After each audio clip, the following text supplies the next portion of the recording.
pessoal, eu quero falar com vocês hoje sobre a crise de 1929. A crise de 29, ela estourou nos Estados Unidos e foi logo depois da Primeira Guerra Mundial. Primeira Guerra que, como a gente já viu, começa em 1914 e termina em 1918. Quando terminou a Primeira Guerra Mundial, os Estados Unidos saíram da guerra bastante favorecidos e saíram como a primeira potência mundial, né? Por quê? Porque durante esse tempo os Estados Unidos entram na Primeira Guerra em 1917 e nesse tempo que eles ficaram meio que neutros, eles estavam vendendo mercadorias para os países envolvidos na Tríplice Entente. Isso enriqueceu os Estados Unidos de tal maneira que eles saem favorecidos da Primeira Guerra. E aí, esse período, período que termina a guerra, né, 1918 até 29, foi a famosa década de 20, que os Estados Unidos colocam em prática uma coisa chamada American Way of Life. American Way of Life.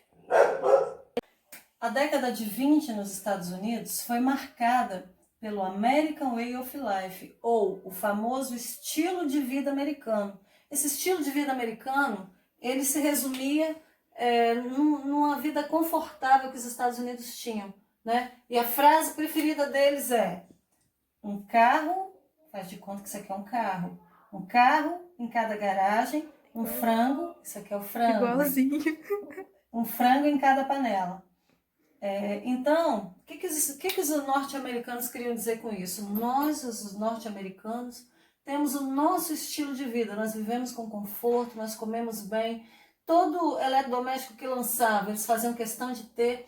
Isso foi o consumo. Por quê? Porque quando os Estados Unidos saem da guerra, a Europa ela precisava se recuperar dos prejuízos da Primeira Guerra Mundial. E aí, os europeus começam a comprar mercadorias dos Estados Unidos. Da noite para o dia surgiu uma empresa nos Estados Unidos, né? Então os Estados Unidos enriquecem muito e vivem essa década de 20, uma década muito próspera.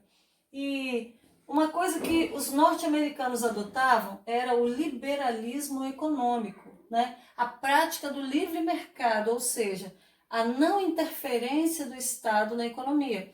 Liberalismo econômico foi criado por um economista chamado Adam Smith, e é o que os Estados Unidos colocavam, né? O governo ele não tem que interferir. Por quê? Porque a economia ela gira sozinha. Era essa a ideia dos Estados Unidos. E aí durante, né, quase 10 anos, os norte-americanos eles vivem esse famoso estilo de vida. Eles viviam como se fosse uma festa sem fim, né? Galera bebendo. Foi nessa época, inclusive, que por causa do excesso de bebedeira, né, como eles viviam naquela festa sem fim, lançam a Lei Seca. Lei Seca foi a proibição da venda e do consumo de bebida alcoólica nos Estados Unidos. É aí que vai surgir o famoso Al Capone, que foi um contrabandista de bebida, né, bastante famoso nos Estados Unidos, nessa década aqui de 20. Os loucos anos 20, que eram chamados. Mas, como nada dura para sempre, no ano de 1929, né, em outubro de 29, 24 de outubro de 1929, estoura a crise da Bolsa de Valores de Nova York. Como eu falei para vocês, da noite para o dia surgiam empresas e os norte-americanos aplicavam tudo na Bolsa de Valores. Só que no dia 24 de outubro de 1929, a Bolsa de Valores de Nova York quebrou. Houve o famoso crack da Bolsa de Valores de Nova York, ou quebra da Bolsa. E aí as empresas que tinham as suas ações quebraram, e aí bancos faliram, houve um desemprego em massa. Então as consequências, né? Por que houve essa quebra da Bolsa? Porque a Europa, que antes dependia dos Estados Unidos para sua compra de produtos, começa a se recuperar. E aí para de comprar produtos dos Estados Unidos. Então, o que vai acontecer? Uma superprodução. A crise de 1929 nos Estados Unidos foi uma crise de superprodução. Produziram muito, mas a Europa parou de comprar e aí o mercado interno não dava conta de consumir isso. Se a Europa para de comprar, entra menos dinheiro dentro dos Estados Unidos. E aí, o que vai acontecer, né? Houve a queda do mercado consumidor europeu e, naturalmente, a queda do mercado consumidor norte-americano.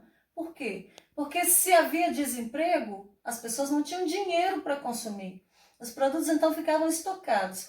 Essa crise de 29 levou os Estados Unidos à loucura. Por quê? Quebrou a economia norte-americana. E no Brasil? O Brasil teve algum reflexo da crise de 29? Sim. Por quê? Porque nessa época, o maior comprador do café brasileiro eram os Estados Unidos. E o café era o principal produto econômico no Brasil nessa época. Então, milhões e milhões de sacas de café vão ficar estocadas no Brasil, né? E aí entra em 1930 no governo Getúlio Vargas. Vargas, então, compra o café dos produtores e acaba pagando os produtores para que eles não produzissem.